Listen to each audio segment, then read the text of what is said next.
Assalamualaikum warahmatullahi wabarakatuh. Terima kasih udah nonton video ini. Kenalin aku Anissa dan kembali lagi sama channel aku membahas tentang serba-serbi Pare.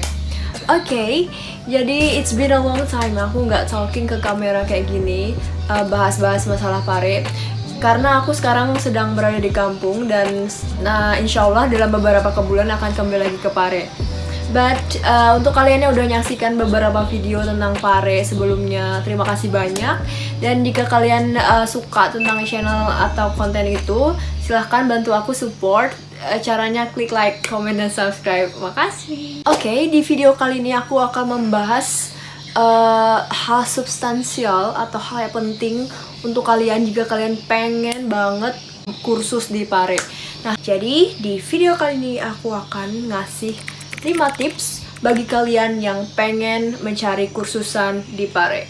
Oke, check it out.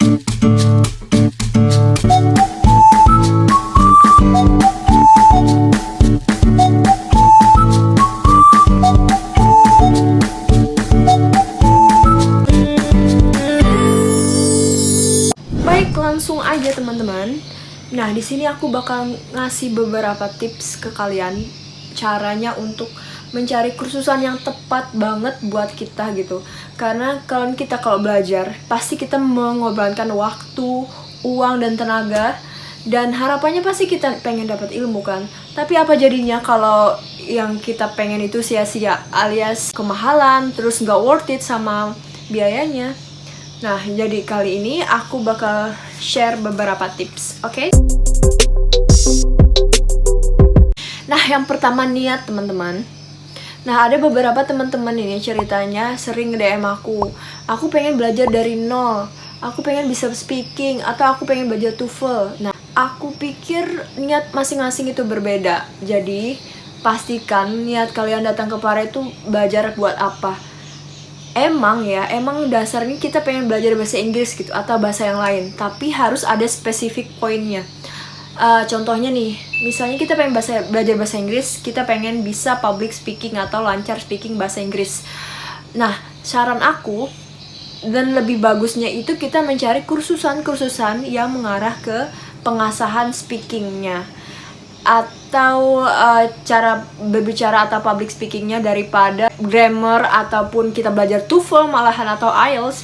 Nah, grammar juga penting sih sebenarnya, tapi jika waktu dan biaya kita itu terbatas, jadi lebih baik straight to the point itu lebih bagus. Jadi sebelum kalian mau cari kursusan, pikir-pikir dulu nih, aku tuh lebih fokusnya apa. Kalau kalian pengen cari kerja misalnya, ya lebih baik langsung fokus ke TOEFL. Carilah beberapa kursusan yang fokusnya tuh ke TOEFL gitu, yang emang bagus banget. Nah, contohnya nih kayak aku kan pengen ke IELTS. Jadi carilah kursusan yang emang fokus ke IELTS. Berarti artinya kita nggak salah jurusan gitu atau nggak salah masuk tempat. Ya seperti itulah kurang lebihnya. Oke, yang kedua, setelah kita tahu niat kita nih dari rumah udah kita pikirin, terus kita udah mulai cari-cari beberapa rekomendasi kursusan bahkan. Nah, selanjutnya kita tentuin berapa lama waktu ya. Nah, ada juga nih teman-teman ya, yang orang yang kerja gitu kan waktunya terbatas gitu, atau yang mau masuk kuliah gitu. Nah, ada yang waktunya bisa 1 bulan, 3 bulan, bahkan 6 bulan gitu. Nah, kita sesuaikan. Misalnya ada lembaga kursusan A yang waktunya nyediain 6 bulan atau 3 bulan. Nah, itu kita sesuaiin sama durasi kita berada di Pare, teman-teman. Kalau udah klop berarti bagus dong kayak gitu. Terus ada juga yang range waktunya tuh 6 bulan, kita udah bayar sekian nih, tapi waktu kita cuma 1 bulan di sana. Bukankah itu sia-sia? Dan kita juga wasting money gitu kan. Jadi menurut aku, saran aku ambillah program yang emang sesuai sama durasi kita berada di kampung Inggris. Next, yang ketiga adalah nih biaya. Oke, ini paling krusial sih menurut aku. Karena of course kita kan belajar gitu, dan kita kayak ada bentuk feedbacknya gitu, kita ngasih uang payment ke kursusannya itu. Nah, bagi orang yang mampu gitu kan, misalnya dia udah masuk ke kursusan A dengan harga yang mahal gitu ya, anggapnya di atas rata-rata gitu kan. Terus dia udah masuk nih, ternyata dia nggak suka sama kursusan ini dan dia carilah kursusan lain lagi. Nah itu that's okay for orang yang bisa, orang yang mampu gitu. But kalau kita budgetnya pas-pasan, belum untuk bayar kos atau belum untuk makan gitu kan, uang sekian, sejumlah sekian buat kursus itu, mana kita udah bayar mahal, terus kita dapet metodenya nggak sesuai sama kita, atau cara pembelajarannya kita nggak suka, atau tutornya kita benci gitu kan. Nah jadi itu sangat penting banget mencari biaya yang kiranya sesuai sama budget kita. Oke, itu nail it, oke, catat tuh. Nah satu lagi, kalau kalian udah nemu kursusan segini, nah kalian udah incar kursusan itu, terus carilah kursusan yang sekiranya satu aliran, misalnya yang belajar IELTS nih, yang belajar IELTS, budgetnya sekian, carilah referensi atau biaya dari kursusan lain.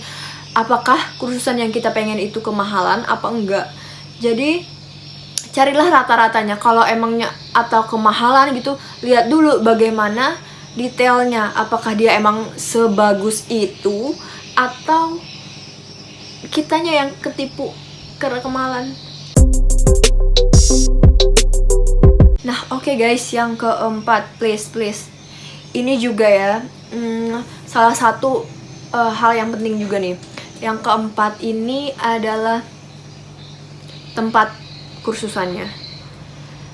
Oke, gini kasusnya. Banyak teman-teman yang udah bayar mahal, udah bayar sekian-sekian lah kayak gitu, tapi tempat kursusannya itu nggak mendukung gitu. Maksudnya kita nggak bisa konsentrasi, atau tempatnya kurang enak gitu, kurang sesuai sama kita. Nah sebaiknya teman-teman sebelum memilih kursusan itu harus survei dulu tempatnya. Kita bisa cari di media sosialnya mungkin, atau bisa cari di Google atau Google Maps-nya gimana lokasi dan kondisi dari kursusan tersebut. Karena maaf ya sebelumnya, aku kira ada beberapa kursusan yang udah bayar mahal tapi ya begitulah, tempatnya kurang enak lah buat belajar gitu, kurang support buat situasi atau kondisi belajar gitu. Dan juga lihat juga alamat dari lokasi dari kursusan tersebut, apakah dia masih di sekitaran kampung Inggris atau tempatnya agak jauh nggak dari kosan kita atau camp kita gitu. Tapi overall sih menurutku semua kursusan yang di kampung Inggris itu tempatnya reachable, kita bisa naik sepeda ataupun jalan kaki di sana. Ya, gitu deh. Nah, yang terakhir nih. Yang terakhir adalah programnya atau metodenya dari kursusan tersebut. Oke, setelah beberapa tips yang di atas tadi kalian udah wah klop nih, udah nyaman nih, udah pas nih sama aku. Lihat dulu, kita bisa kontak adminnya, admin dari kursusan tersebut. Tanyakan, oke, jangan lupa tanyakan bagaimana metode dan program dari proses belajar mengajarnya mereka. Karena gini teman-teman, setiap orang itu kan berbeda-beda ya metode belajarnya, dan gaya belajar mereka itu masing-masing berbeda gitu. Ada yang senang main-main gitu, ada yang belajar sambil main game atau outdoor belajarnya. Nah ada juga yang serius, yang kutu buku gitu, supaya ya belajarnya serius gitu, biar nangkep, biar masuk gitu. Nah tentukan dulu apakah kalian suka yang mana nih.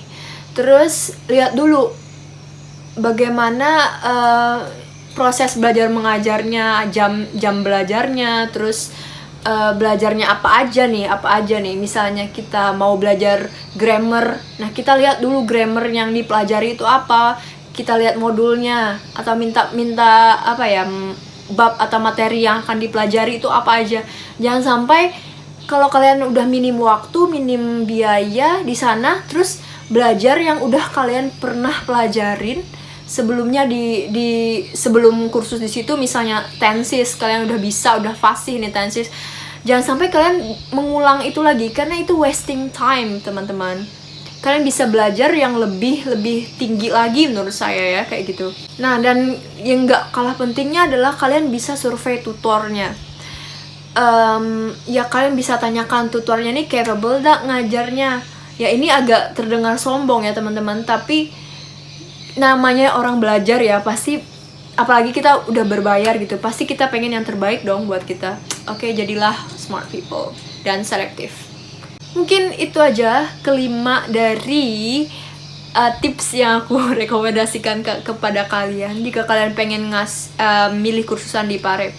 Oke, jangan sampai kalian tuh ikut-ikutan gitu sama teman mau belajar ini, tapi kalian udah bisa gitu. Jadi kayak aduh, buang-buang waktu, buang-buang tenaga gitu kan, buang-buang uang. Jadi, dan juga ya, jangan sampai kayak termakan iklan gitu. Karena menurut aku tuh banyak banget lembaga di Pare tuh yang nggak terekspos ke media luar gitu, tapi kualitasnya bagus-bagus banget. Jadi make sure kalian benar-benar selektif dalam mengambil keputusan untuk memilih lembaga kursusan. Ini tips tambahan ya, kasih bintang. Nah, kalian kalau mau misalnya bingung nih, belum dapet yang kalian pengen, nah kalian bisa ngambil program 2 minggu dulu di sana.